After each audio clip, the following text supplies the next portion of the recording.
Members of the U.S. Armed Services will be required to get COVID-19 vaccines under a new Pentagon proposal. President Biden has endorsed the plan, but may need to take further action if the FDA doesn't fully approve the vaccine soon. Defense Secretary Lloyd Austin detailed the plan in a memo. He will request approval from the president for a waiver to make the COVID vaccines mandatory by mid-September.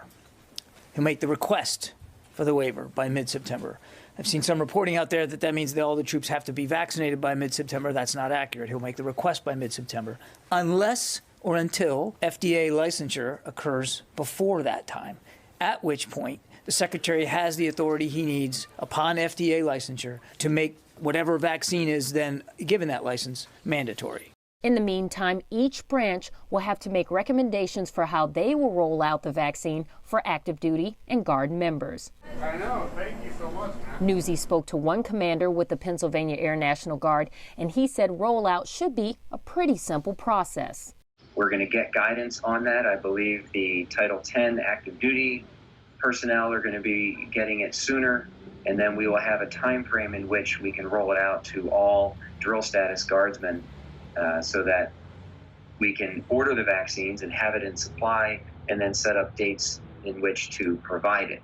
Former Army lawyer Greg T. Rinke told the Associated Press that his office has been overwhelmed with calls from service members who are reluctant to get the vaccine. So two things have caused hesitancy, in my opinion. One is misinformation, of which there is a tremendous amount on the internet and on social media sites. But we can offer correct information, and on both their hesitancy for that reason and the other reason for the hesitancy, in my opinion, is because of fear of how this vaccine was developed and pushed out to the public. If approved, those who are enlisting will be required to get the vaccine. But for those already serving, they have two options: get the vaccine or apply for a religious exemption or waiver. So while that policy is still being developed for each specific branch, I do know that there has been speculation that it would mirror something like the annual flu vaccine, where there are religious exemptions and there are medical health exemptions for those vaccines, but they have pretty strict parameters, and the individuals would have to meet those parameters and get approved for that type of waiver.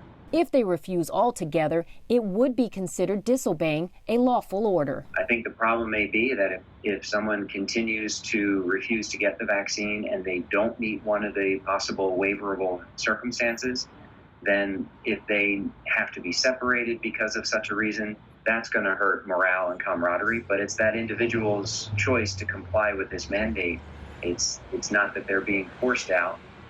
It's that this is another requirement. The Pentagon says a little over 1 million are fully vaccinated, with 73% of active duty members receiving at least one dose. No date yet on when all service members will be required to be fully vaccinated. Therese Garnier, Newsy, The Pentagon.